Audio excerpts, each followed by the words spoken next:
வணக்கம். இந்திய நிதி செய்திகள் 10 ஆகஸ்ட் காலை 6 மணி செய்தி அலைவரிசைக்கு வரவேற்கிறோம். இந்த செய்தி அலைவரிசையை உங்களுக்கு வழங்குவது நீனா. இந்திய மற்றும் உலக சந்தைகளின் தாஜா செய்திகளுக்காக எங்களுடன் இருங்கள்.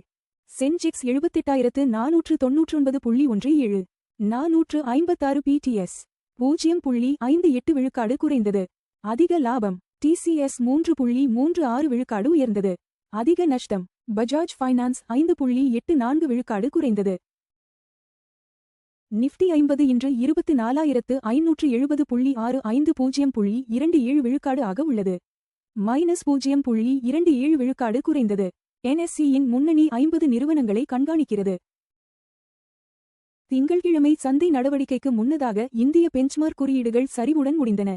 சென்செக்ஸ் கடந்த வர்த்தகத்தில் 0.58% சரிந்து 78,499.17 புள்ளிகளிலும், நிஃப்டி 50 குறியீடு 0.27% சரிந்து 24,570.65 புள்ளிகளிலும் முடிவடைந்தன. வெள்ளிக்கிழமை இறுதி ஏல அமர்வுகள் சரிவை ஏற்படுத்தியதால் முதலீட்டாளர்கள் வரவிருக்கும் வர்த்தக அமர்வுக்கு தயாராகி வருகின்றனர். FDI திட்ட ஒப்புதல் வரம்பை 15,000 கோடியாக உயர்த்த அரசு பரிசீலனை. நேரடி வெளிநாட்டு முதலீட்டு திட்டங்களுக்கான CCA ஒப்புதல் வரம்பை 15,000 கோடியாக உயர்த்த இந்திய அரசு பரிசீலித்து வருகிறது. இந்த நடவடிக்கை வணிகம் செய்வதை எளிதாக்குவதையும் வெளிநாட்டு முதலீடுகளை விரைவுபடுத்துவதையும் நோக்கமாக கொண்டுள்ளது. இந்தியாவில் பாதிக்கும் மேற்பட்ட AI ஊழியர்கள் விரைவில் பணிநீக்கத்தை எதிர்பார்க்கிறார்கள். 1552 நிபுணர்களிடம் நடத்தப்பட்ட கணக்கெடுப்பில் இந்தியாவில் உள்ள AI மற்றும் மில்லிலீட்டர் ஊழியர்களில் பாதிக்கும் மேற்பட்டோர் விரைவில் பணிநீக்கங்களை எதிர்பார்க்கிறார்கள் என்று தெரியவந்துள்ளது. இந்தியாவில் பாதிக்கும் மேற்பட்ட AI ஊழியர்கள் விரைவில் பணிநீக்கத்தை எதிர்பார்க்கிறார்கள். இருப்பினும் மென்பொருள் பொறியாளர்கள் இந்த சாத்தியமான வேலை இழப்புகள் குறித்து மிக குறைந்த கவலையை கொண்டுள்ளனர். மோல்பியோ டயக்னாஸ்டிக்ஸ் ஆங்கர் ரவுண்டில் IFC மற்றும் HDFC AMG முதலீடு. மோல்பியோ டயக்னாஸ்டிக்ஸ் நிறுவனம் தனது ஆரம்ப பொது பங்களிப்புக்கு IPO முன்னதாக ஆங்கர் முதலீட்டாளர்களிடமிருந்து ₹281 கோடியை திரட்டியுள்ளது.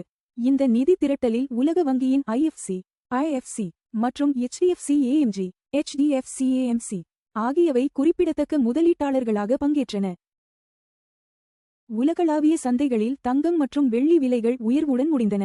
தங்கம் கடந்த வர்த்தகத்தில் ஒரு ட்ராய் அவுன்ஸ் $4,403.80 ஆக 0.09% சிறிய உயர்வுடன் முடிவடைந்தது.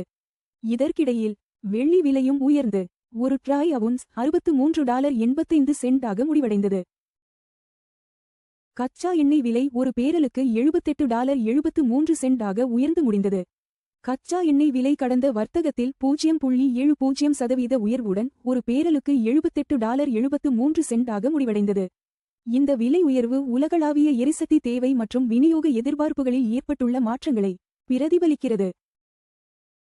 அமெரிக்காவுக்கு எதிரான தொழில்நுட்ப போட்டியில் சீனா AI பங்குகளில் பந்தயம் கட்டுகிறது. அமெரிக்காவுடன் போட்டியிடுவதற்காக செயற்கை நுண்ணறிவு AI பங்குகளில் முதலீடு செய்யும் மூலோபாயத்திற்கு பெய்ஜிங் மாறி வருகிறது. செமிகண்டக்டர் துறையில் 100க்கும் மேற்பட்ட நிறுவனங்கள் போட்டியிடும் நிலையில் இரு நாடுகளுக்கும் இடையே நிலவும் கடுமையான போட்டியை இந்த மாற்றம் காட்டுகிறது. உலகளாவிய விநியோக கவலைகளை தணிக்க ஆஸ்திரேலிய கோதுமை உற்பத்தி மீண்டும் அதிகரிப்பு. ஆஸ்திரேலியாவின் வரவிருக்கும் கோதுமை பயிர் விளைச்சல் குறித்த எதிர்பார்ப்புகள் பெருகிய முறையில் சாதகமாக மாறி வருகின்றன. இது உலகளாவிய விநியோகத்திற்கு உதவும் என்று எதிர்பார்க்கப்படுகிறது. உலகளாவிய விநியோக கவலைகளை தணிக்க ஆஸ்திரேலிய கோதுமை உற்பத்தி மீண்டும் அதிகரிப்பு. இந்த ஆண்டு உலகளாவிய தேவை 2% அதிகரிக்கும் என கணிக்கப்பட்டுள்ள நிலையில் இந்த மீட்சி முக்கியத்துவம் பெறுகிறது. அமெரிக்க டாலருக்கு எதிரான இந்திய ரூபாய் மதிப்பு 95.20 ஆக முடிவடைந்தது. அமெரிக்க டாலருக்கு எதிரான இந்திய ரூபாய் மதிப்பு கடந்த வர்த்தகத்தில் 0.09% சிறிய சரிவுடன் 95.20 ஆக முடிவடைந்தது. வர்த்தகர்கள் உலகளாவிய மூலதன வரத்து மற்றும் கொள்கை இடைநிறுத்தங்களை கண்காணிப்பதால் நாணய சந்தைகள் சீராக உள்ளன. கடந்த வர்த்தகத்தில் TCS பங்குகள் உயர்ந்தன. பஜாஜ் ஃபைனான்ஸ் சரிந்தது. கடந்த வர்த்தக அமர்வில் TCS பங்குகள் 3.36% உயர்வுடன் ₹2,452.70 ஆக முடிவடைந்தன. மாறாக பஜாஜ் ஃபைனான்ஸ் பங்குகள் 5.84% சரிந்து ₹1,078 ஆக முடிவடைந்தன. FD வட்டி விகிதங்கள் ₹3 கோடிக்கு கீழ். கோட்டக் மஹிந்திரா பேங்க் 7.30 விழுக்காடு.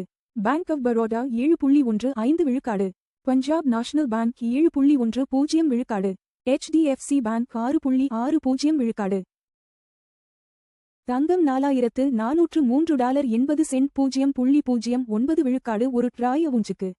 தோராயமாகச் சமம் 1,34,783 ரூபாய் ஒரு 10 கிராம். தங்கம் விலை 0.09 விழுக்காடு உயர்ந்தது. முந்தைய முடிவு $4,399.70 இலிருந்து. தங்கம் விலைகள் உலக தேவை, டாலர் வலிமை மற்றும் பணவீக்க எதிர்பார்ப்புகளை பிரதிபலிக்கின்றன. வெள்ளி $63.85 0.56 விழுக்காடு ஒரு ட்ராய் அவுன்ஸுக்கு. தோராயமாகச் சமம் 1,954 ரூபாய் ஒரு 10 கிராம். வெள்ளி விலை 0.56 விழுக்காடு உயர்ந்தது. முந்தைய முடிவு $63.50 இலிருந்து. வெள்ளி விலைகள் தொழில்துறை தேவை, சூரிய ஆற்றல் மற்றும் மத்திய வங்கி கொள்கைகளுடன் தொடர்புடையவை. WTI கச்சா எண்ணெய் $78.73 0.70 விழுக்காடு ஒரு பேரலுக்கு வர்த்தகமாகிறது. எண்ணெய் விலை 0.70 விழுக்காடு உயர்ந்தது. முந்தைய முடிவு $78.18 இலிருந்து. கச்சா எண்ணெய் விலைகள் இந்தியாவின் எரிபொருள் செலவு மற்றும் பணவீக்கத்தை கணிசமாக பாதிக்கின்றன. $டாலர் 95.20.09 விழுக்காடில் இந்திய ரூபாயுடன் வர்த்தகமாகிறது. 9 பைசா விழுக்காடு பலவீனமானது. முந்தைய முடிவு 95 ரூபாய் 11 இலிருந்து. பலவீனமான ரூபாய் இறக்குமதி செலவுகளை அதிகரிக்கிறது, ஆனால் IT மற்றும் மருந்து ஏற்றுமதியாளர்களுக்கு பயனளிக்கிறது. LPG சிலிண்டர் விலைகள் முக்கிய நகரங்கள். சென்னை $957 ரூபாய் 50 $2,906 ரூபாய். பெங்களூரு $944 ரூபாய் 50 $2,821 ரூபாய். ஹைதராபாத் $994 ரூபாய் 2,985 ரூபாய். ஆந்திர பிரதேசம் $966 ரூபாய் 50 $2,921 ரூபாய் 50. இந்திய நிதி செய்திகளை பார்த்ததற்கு நன்றி. தினமும் காலை மற்றும் மாலை 6 மணிக்கு எங்கள் செய்திகளை பார்த்துக் கொண்டே இருங்கள். லைக், ஷேர் மற்றும் சப்ஸ்கிரைப் செய்யுங்கள்.